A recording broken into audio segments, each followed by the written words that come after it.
Today we're going to take a look at the Olympus 30mm f3.5 macro, a lens that's not only very sharp, it's very affordable. Let's take a look.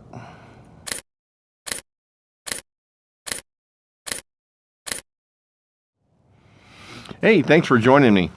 So today I want to talk about the Olympus 30mm macro. It's the least expensive of the macro lenses that Olympus offers. And I guess it's not Olympus anymore. It's OM Digital Solutions or whatever the name is. To me, it'll always be Olympus. That's what they are. But this lens is a really affordable macro lens compared to some of the other options from Olympus.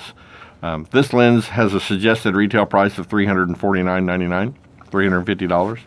The 60mm f2.8 is $500, and the new 90mm f3.5 IS Pro is $1,500. So, you know, if you're just wanting to get started in macro photography and it's kind of a hobby like it is for me, you don't want to spend a tremendous amount of money, this is a really good option. So I was able to find these online for $299. I'm really not seeing the same kind of discount for the 60mm. They seem to be online pretty much suggested retail, right around $500.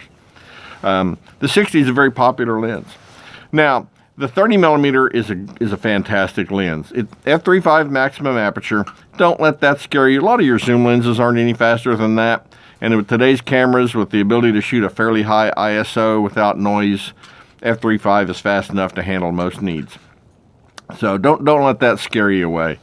The lens being 30mm focal length is, that would be like a 60mm equivalent on a full frame camera.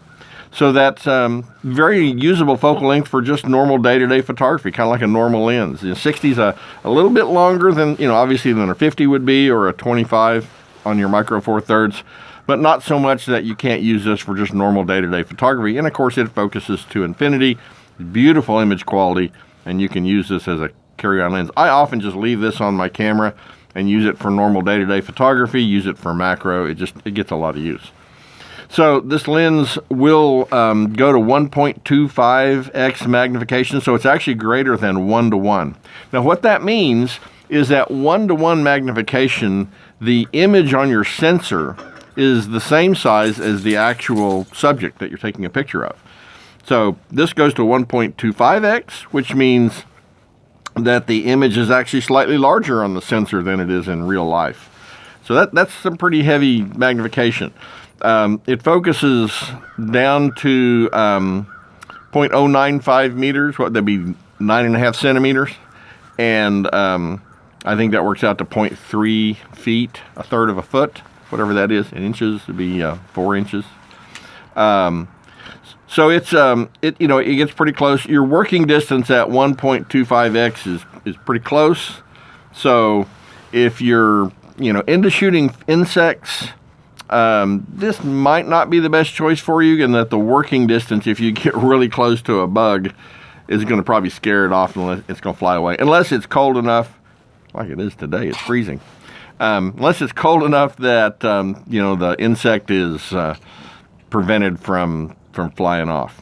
Now this is, of course, it's autofocus. It does have you can see a very wide manual focus ring that's very smooth. So if you like to manually focus your macro images, this is very nice to do that with. Now this lens doesn't have a lot of markings to show you magnification or anything like that, because it doesn't extend out as you focus.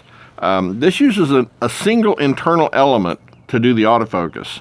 And because of that, the autofocus is quite fast on it, and it's silent. So you can use it for shooting video, and it doesn't get any longer or bigger as you get close to it. The lens just stays that size. So it is again, the least expensive lens. So there's no scales on this like some macro lenses that show you what magnification you're at different distances. Doesn't do that. So there are some, I won't say negatives to it really, but there are some things you give up by spending less money, But what you don't give up with this lens is image quality.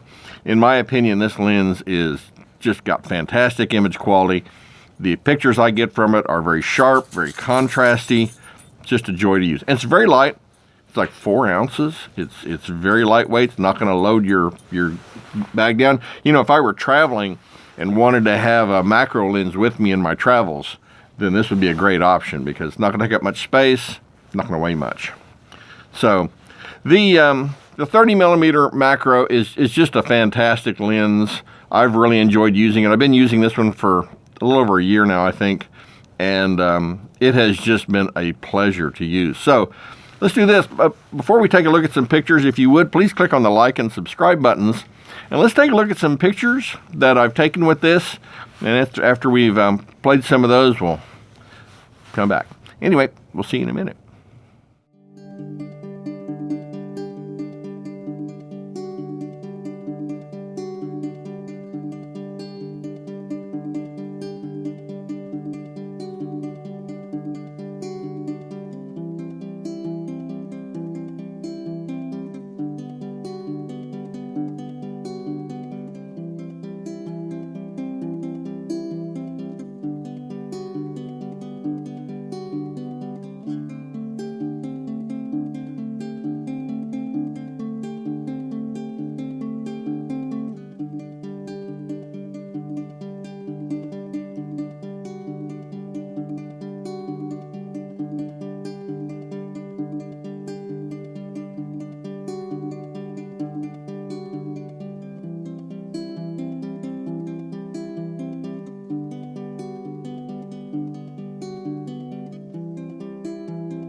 Well, there you go. I hope you enjoyed seeing some of those images. Some of those images you may have seen before, some are new, but they really illustrate the quality of this lens. It's just really a fantastic lens. Now, a couple things I didn't mention. This does have a metal lens mount, so it's not one of those with a plastic lens mount. So it's very sturdy, and the filter size on this is 46 millimeter, which is these days a relatively common size you can get accessories for. So if you're looking for an affordable, very high quality macro lens for your micro four thirds camera, I can only really recommend this lens. I've really enjoyed using it. It has served me quite well, and just a real pleasure to use. Well, if you have any thoughts or questions, please don't hesitate to leave me a comment. I always enjoy it when you leave me messages. And as always, thanks for watching.